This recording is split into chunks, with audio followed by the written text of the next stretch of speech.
Hello, and welcome back to another episode of Voice of Adoptees, which brings together diverse and unique voices from around the world to share their stories. If you like today's episode, remember to give us a like, subscribe, and leave a review. Here's your host, David Shunk.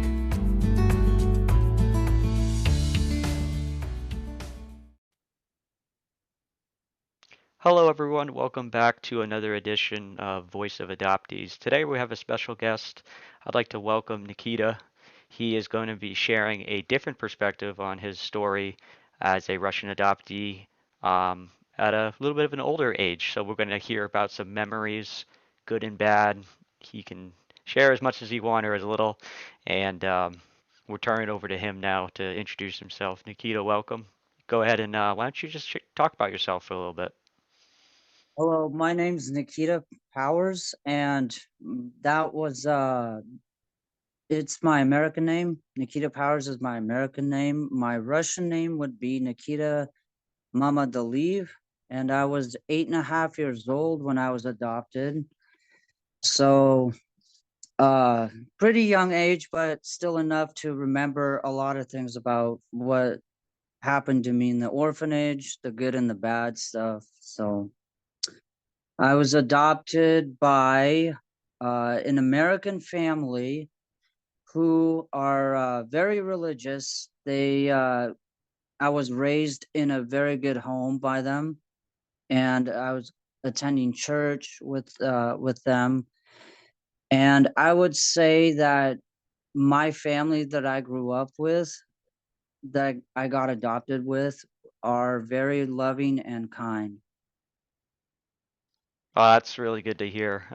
Definitely, it's good to hear positive feedback of being raised in a good family. We have so Yeah. many different stories of people with different, experiences. So that's good that it was mostly positive. So, what age were you when you were adopted again? I was 8.5 years old. 8.5. And where you were adopted from? I was adopted from Tomsk, Siberia. Okay, wow. Yep. Yeah. So, you like the cold or you like it hot outside? I prefer the cold, Yep. but not too cold. When it gets into like 30s and 20s, I'd say the 20s would be a little too cold. Got it. But Okay. yeah, I wasn't like, I didn't live there long enough to actually experience all the cold weathers they've had.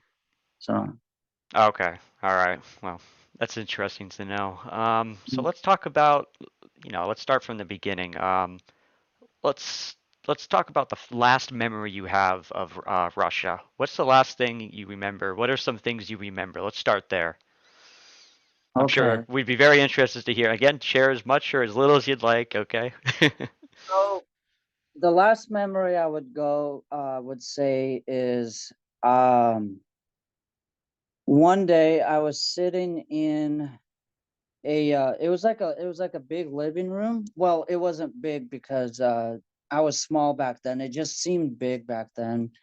Uh I was sitting in the living room. I think I was watching TV or something like that. I don't remember exactly, but one day the one of the like they called them nannies. I don't know what it is in the word in Russian, but they called them nannies anyways. We had a daycare giver and then a night caregiver.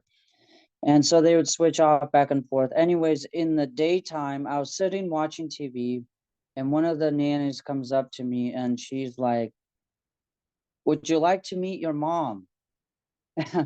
And I looked at her, I was like, "My mom?"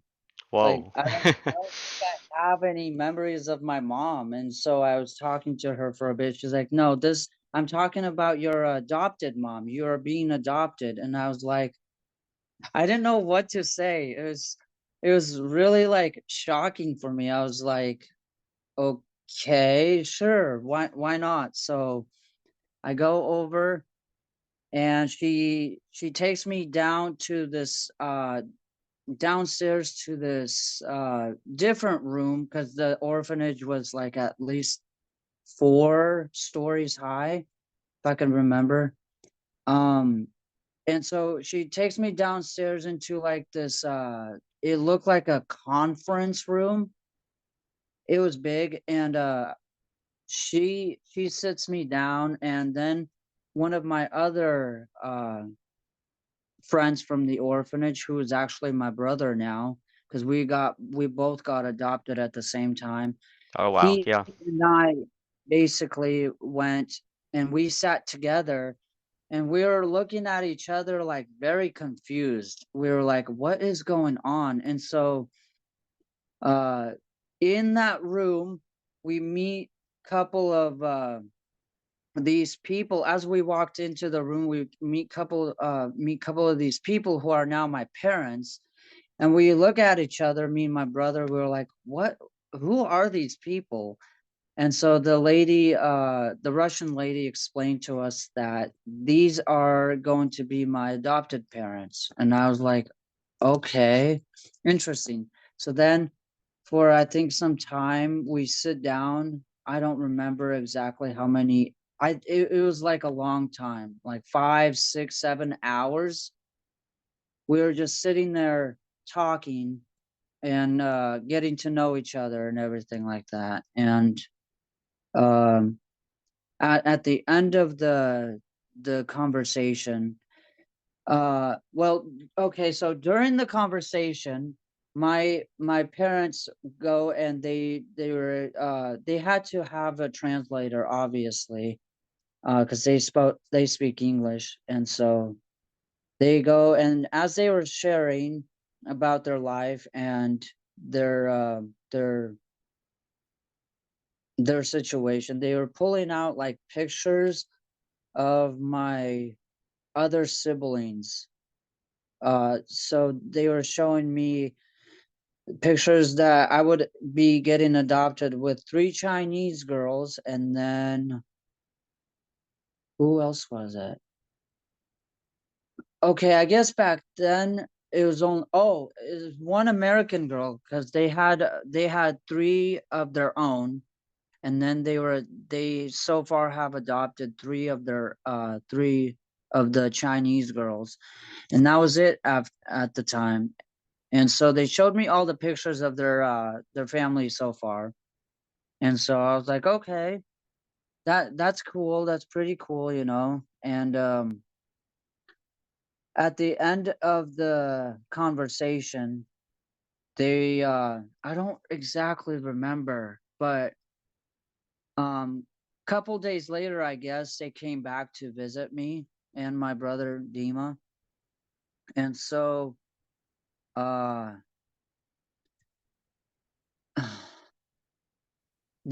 I guess they came out to go and hang out with us to see how, because this time, instead of they were sitting at the conference room, they actually came inside of the orphanage where all the kids, like I and my brother, were playing and stuff like that, where we interact most of the time.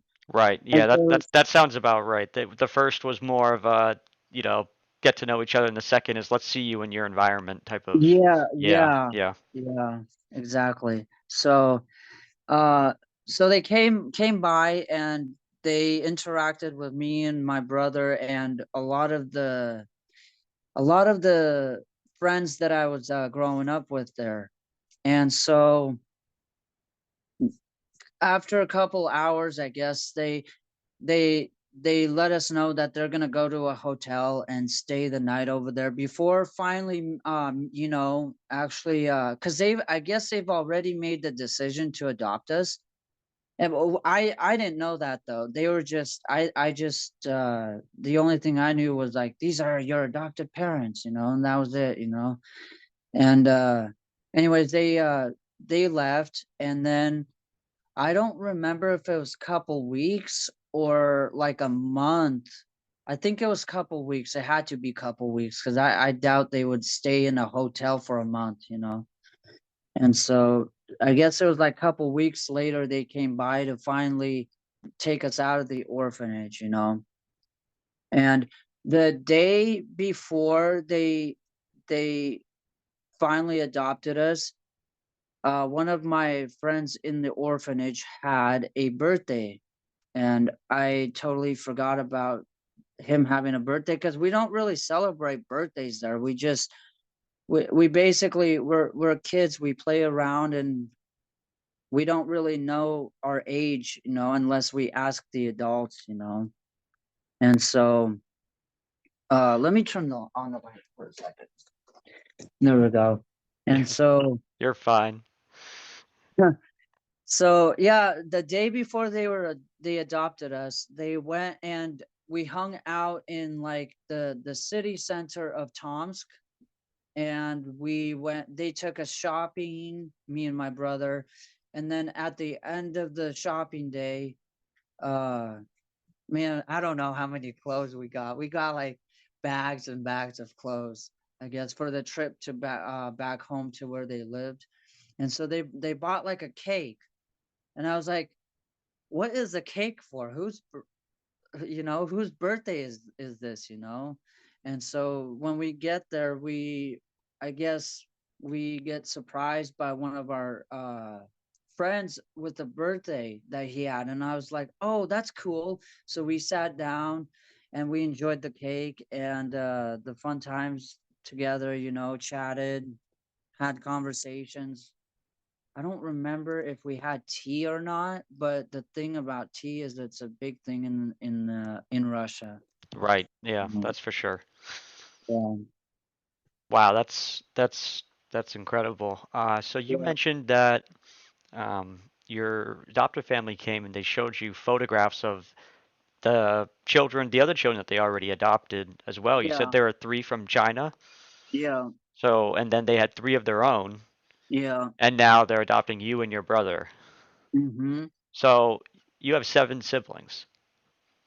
I did, and Oh, then oh, yeah, okay. uh, they later on down the road when I was about, I think I was like 11 or 12. Yeah, I think 11 or 12. They adopted an uh, Ethiopian guy. His name is Josh. And later on down the road after that, after Josh was adopted, they adopted two more Russian uh, kids from the orphanage, Raya and Edek. So now there is, So you have 11 siblings? 10? yeah, and then Oh after no, that, here we they go. adopted one more Ethiopian kid, and he was the last one to get adopted. Wow, so you have 11 to 12 siblings? Yeah, That's in, that's honestly, that's a yeah, headache. That sounds like a headache, to be honest. Wow. Well, hats off to your adoptive parents for first of all putting up with all those kids, and two for yeah, providing a home for all of them. That's incredible. So yeah, wow. So to talk about your adoption and everything, especially Russia, because that ties to you.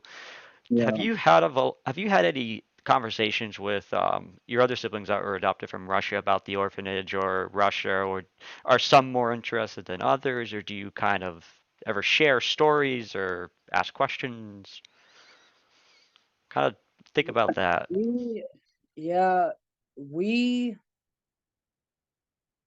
when we were really close back then, years and years ago, because how many there's me, Dima, Karina, Anastasia, there was five of us that got adopted together, out of the same orphanage. Five of us basically left the same day out of the orphanage.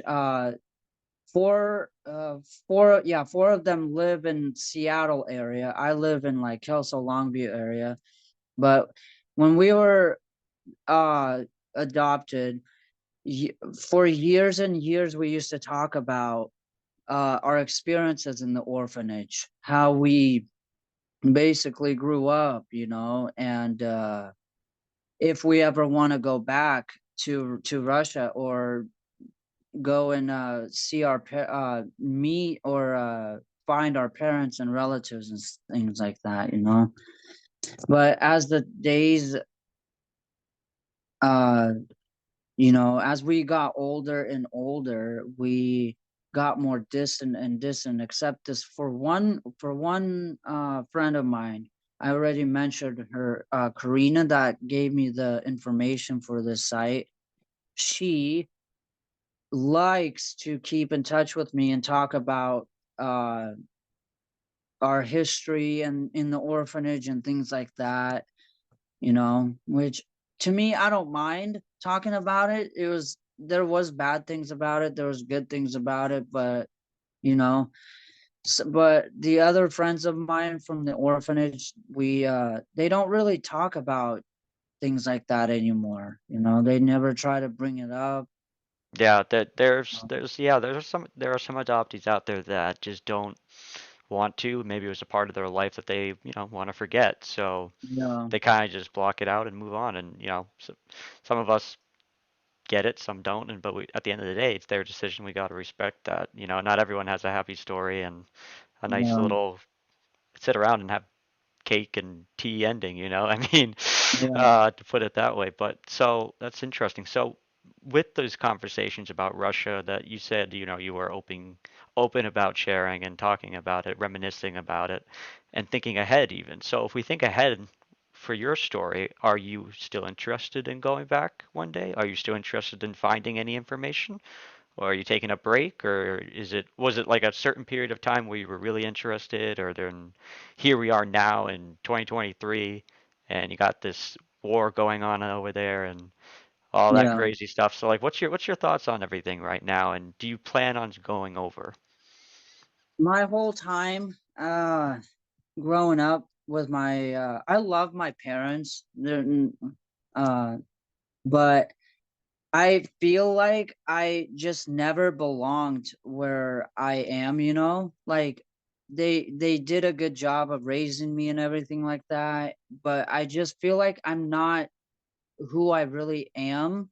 Like I'm not an American person, I'm not, even though I understand the culture of America now, but I still feel like there is something missing inside of me, and I do want to go back because recently, a couple of years ago, I found my family. I found my mom, and then I found my older sister and her two nieces, and one looks like me when I was little.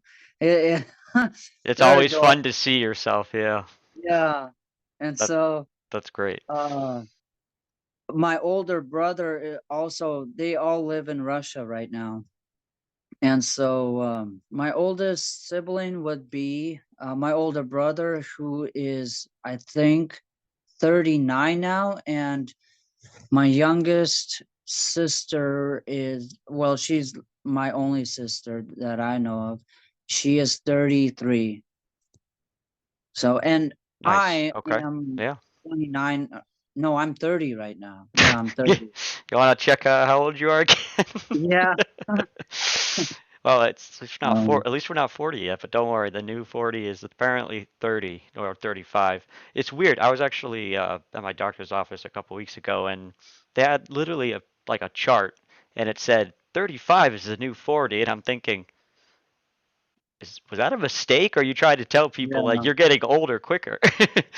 But anyway, so you mentioned that you identify yourself more as Russian, but you say that you Yeah. understand the American culture. Now I'm curious, what is the American culture to you?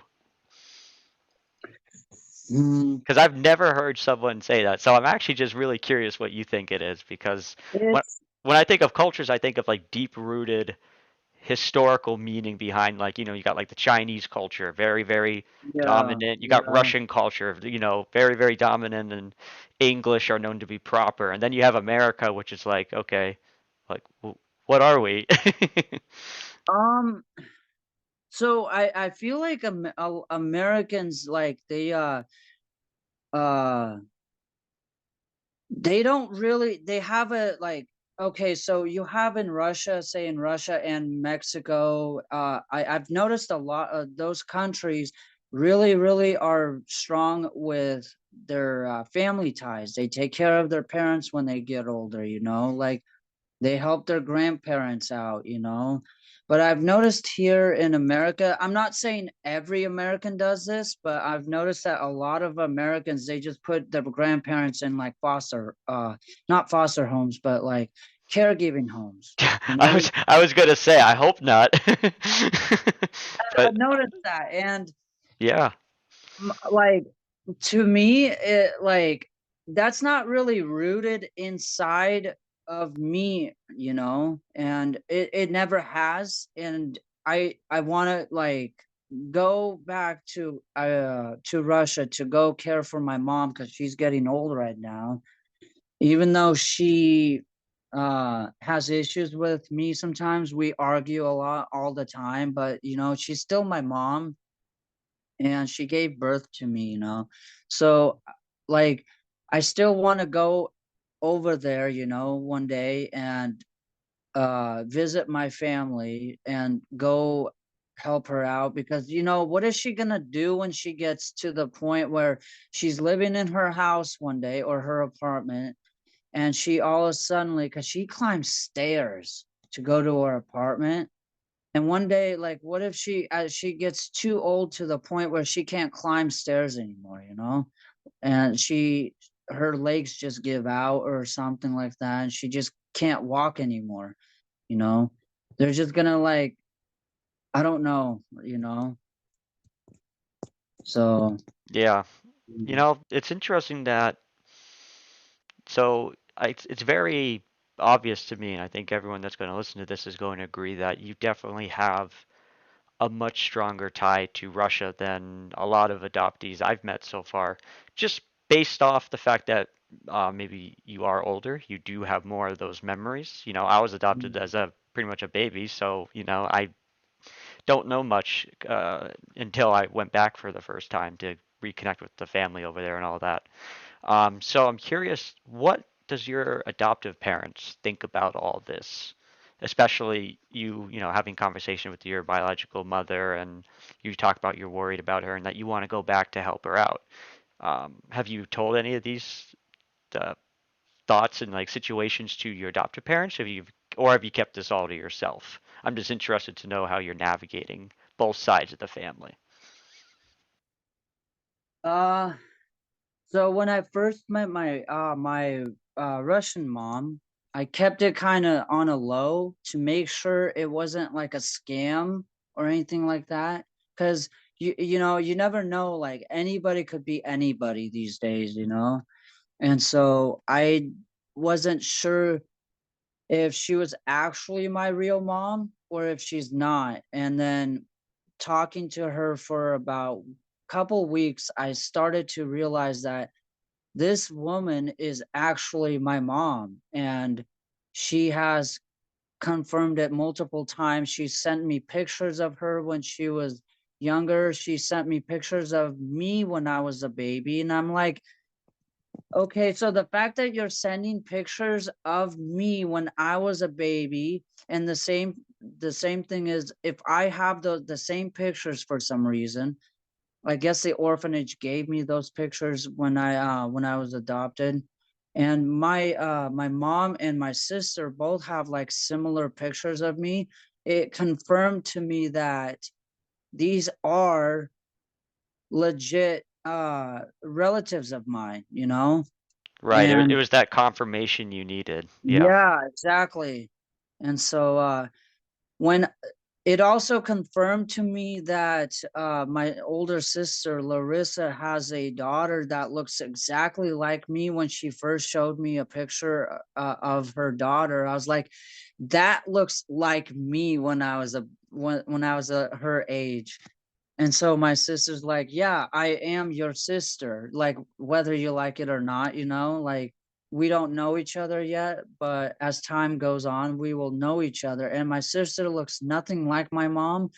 And I don't remember if my mom said she looks more like my dad, though, which I've never met my dad. My dad got killed in like a gang or something like that. So, um, Yeah, so all those confirmations basically told me like this is my family. Like that's pretty cool and amazing how uh I'm getting to know like my blood family, you know? So Right. With the new information that you were finding out of your Russian family, did you openly share that with your adoptive family? Did they ever ask? Were they curious, or did they kind of just let you do your own thing, or how did that work out? I shared it with my mom after realizing that my family is my family, and she wasn't mad. She was actually very happy for me. She was very shocked in excitement, not and like I didn't know what she was gonna think about that, but I guess she was very very happy for me. So, That's awesome. It's really good to hear when the adoptive parents understand and they recognize that, that's it's important to you and they should honor that. I mean, you would think that when you have someone who's adopting a child, you would hope that they're realizing, hey, I'm adopting a child. Yes, he's going to become my son or daughter, but you have to remember that child still came from someone else. And whether you not, one day they may ask about their blood and where they're yeah, from. And they have to realize that that's okay because taking away like a basic right of who you are as a person, just that's a whole nother, you know, yeah, conversation. But so back to your story. So you're progressing along with this relationship with your adoptive family and your biological family that you're now getting into. You're saying you want to go back to Russia. You want to help your biological mother out. Um, what what's your adoptive mother thinking about all of this? Especially you going back to Russia to look after the woman that gave birth to you. she uh she basically she she understands that it's not in her power to do anything for me because I am 30 now, you know. But she as a mom can give me advice and be like, "Okay, if this is what you want to do, we will respect that, but just know that we still love you and we care about you and even though there's a war going on, she told me to be patient about it and not go there until it's over because you never know. They might, like, I've been hearing rumors that they might just randomly put somebody who is still a Russian citizen into like a war, you know? But There's a lot of mixed signals and information. I mean, best thing to do is if you have any contacts in Russia, like family members or friends that you trust, I'd ask them for the latest updated yeah, information. Um, but on top of that, when you were adopted eight, you said 8.5. yeah. So just to clarify, you have not gone back since. No, I haven't. Okay. Did you keep your Russian passport up to date? No, and it expired, and I'm in the process of actually renewing trying to renew my passport. Well, not renew it, but I believe because it's been years and years and years. I guess I have to get like a new passport basically because Right, they only gave me the passport when I was like a little kid. right, exactly. And I they, don't know how that works though, you know, like uh if it's expired, if you're like a little kid and it's expired after 10 years, yeah, whenever you let a Russian passport expire, they actually have to start a process called citizenship confirmation first. So yes, what yes, they do, yep, they verify yes. where you're from, that you're saying you're from. They look at your documents and they actually contact the city or town village of over in Russia to confirm that their records say the same thing that you were born there. And then after that stage is done, then they say, okay, you're actually still a citizen. Now you can fill out a passport application. Yeah, Depending yeah, on the I've been consulate or confused for all embassy. that. Oh, okay, yep, yep. The process can take anywhere from quickly to years. There's been people all over, they're all different times. Mine was fast for some reason, others took years, and right now I can imagine it's probably backed up big time. But um, anyway, so you're looking at wanting to go back ASAP, or are you going to wait until the whole conflict over there is dying down first? I'm waiting for the whole conflict to like die down. Okay, yep. So Have you thought about what you'd want to do when you go back besides visit your biological family? Is there any, do you want to play tourist a little bit and go see the capital and everything, or do you not even I care? definitely want to do that. I definitely want to go back to Moscow because when we were getting adopted by my adopted parents, that's what one of the places that they took us is Moscow because that's I guess when you're traveling from Russia, the stop that the airplane makes is in Moscow, you know? Right, because then they fly domestically to the cities that they Yeah, need to get to. That makes sense. yeah. Yeah, and So a lot of the adoption agencies would then bring the children and the families to, like, the Red Square, take a photo in front of the yeah, Capitol, St. Basil's Cathedral, and go to the Goom, get your free ice cream. yeah. um, but no, that's great. So right now, do you do anything to stay connected to your Russian culture? Do you cook any of the foods? Do you like the language? Do you constantly try to keep up with Russian language, or do you follow maybe Russian news, or how do you stay up to date with your Russian side and your Russian culture? Well, I listen to a lot of Russian music. Uh Helps keep it fresh in my brain and I'm not like I've gotten a lot better uh with my language through my mom and my sister.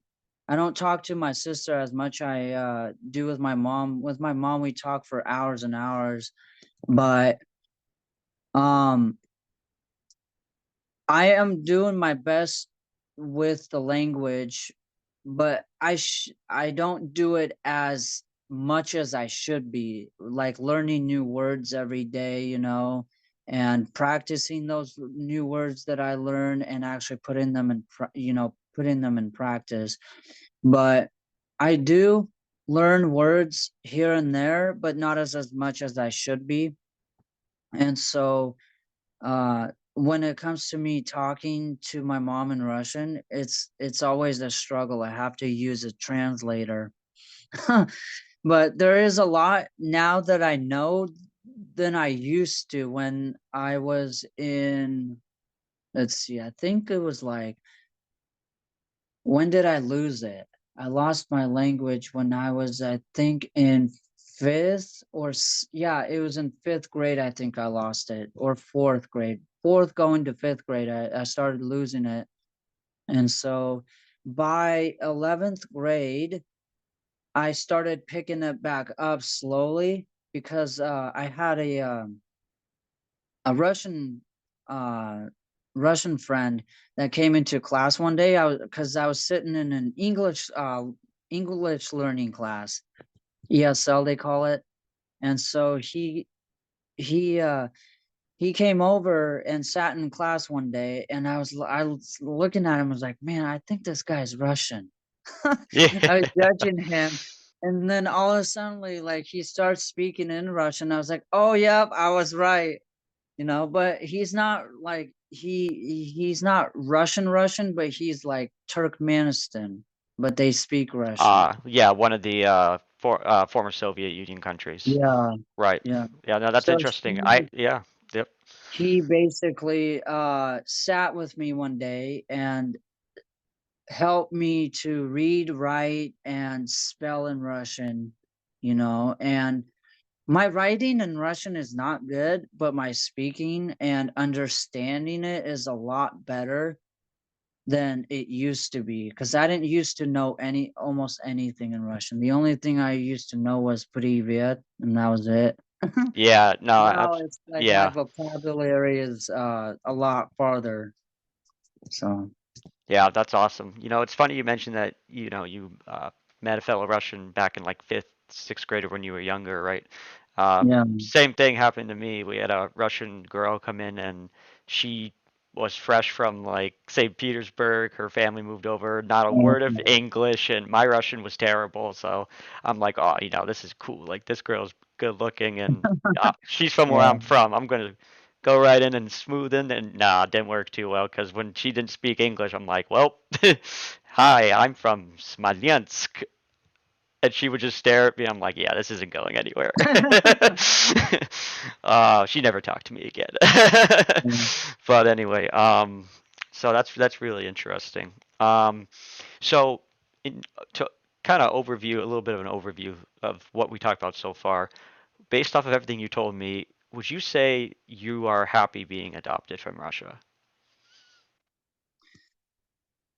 Yeah, I would say that being adopted was a good choice that my parents made, because as I was getting older, the way the orphanage works is, as you get older, that you go into a different level of the building. So like, say on top you had older kids, the middle you had uh age group from that, and then so and beyond, and so eventually, as you got like, I think a 12 to 15 age, you'd be put in the streets.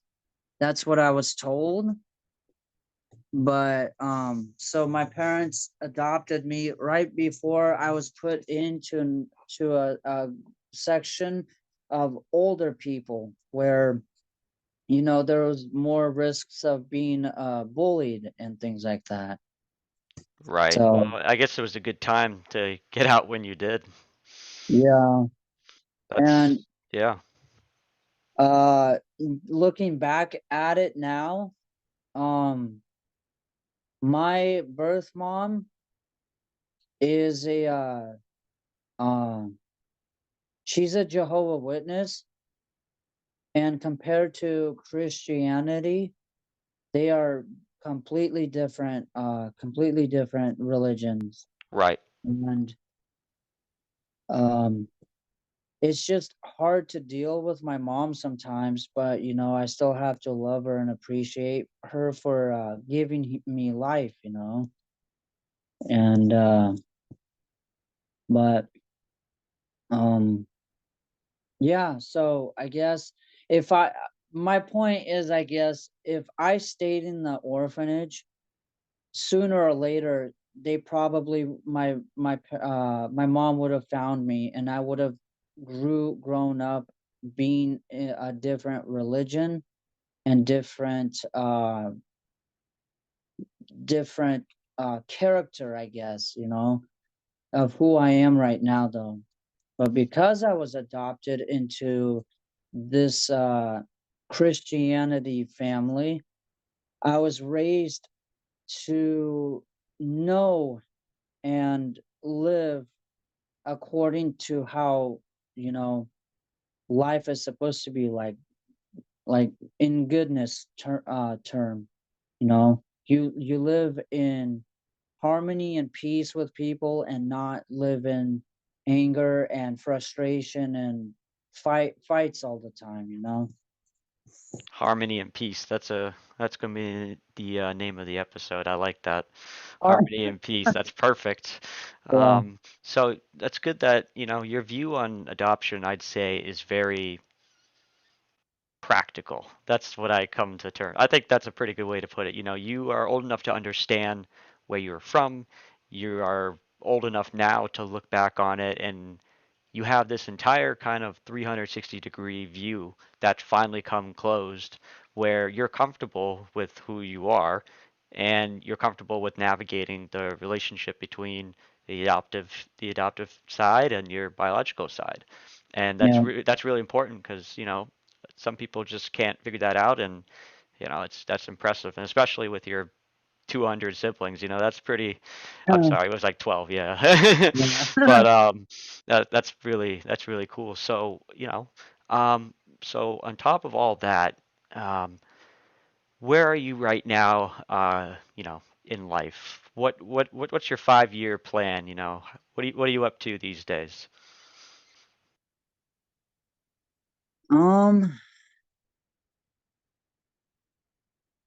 I'm gonna try to pay off most of my bills, or if not all of them. Cause I'm not living in a house right now. I live in an apartment, so I don't have to worry about paying off my house. Yeah, yeah. Um, Well, the market's terrible right now anyway, so.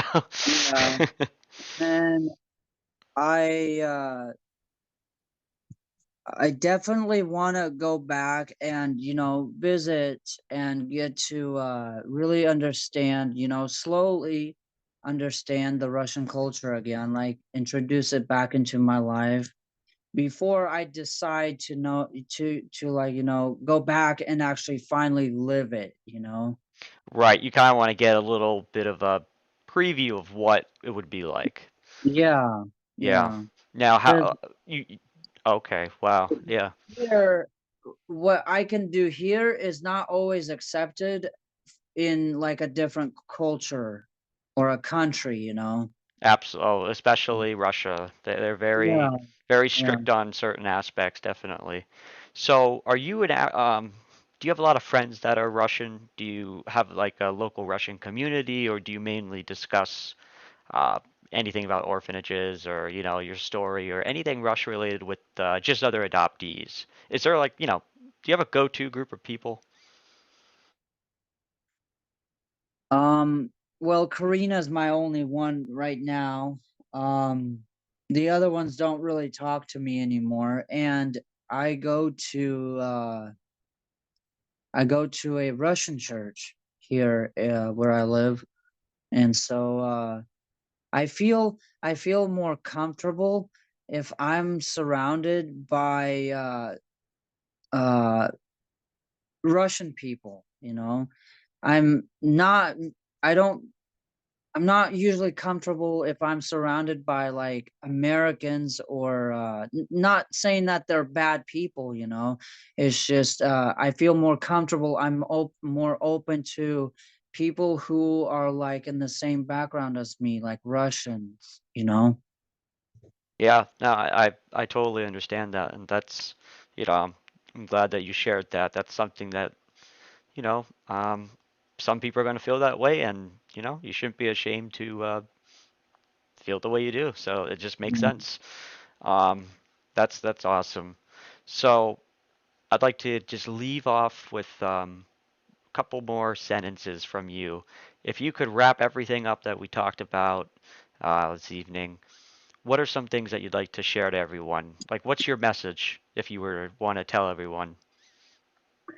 My message for everyone would be, even though there has been bad things happening to your life as you're getting older, there's always a brighter future in the end of the time tunnel. So don't always give up on life and think that life isn't going to go your way. You just basically dust the dust the dust off your shoulders and you keep moving forward. You look forward instead of looking to the past of what happened to the what happened to me in the past. You still can keep those memories, but don't like rely on the memories to get you into the future. You gotta look into the future to get you into the future. That was wonderful. That was very, very well said. Nikita Powers, everyone from Washington State in the United States this evening. Thank you so much for joining us. This episode will be online at www.voiceofadoptees.com. We're also available on all the platforms: iHeartRadio, Apple, Spotify, Google, and more. We'd like to thank Nikita one last time for being with us this evening. And as always, adoption is great. Adoption is something that is hard to understand, but if you find the right people, you can come to your own conclusion about how you feel about adoption. Have a great evening. We'll see you next time here with Voice of Adoptees. Good night. Thanks for listening to Voice of Adoptees. Please take a moment to like, subscribe, and leave a review. See you next time.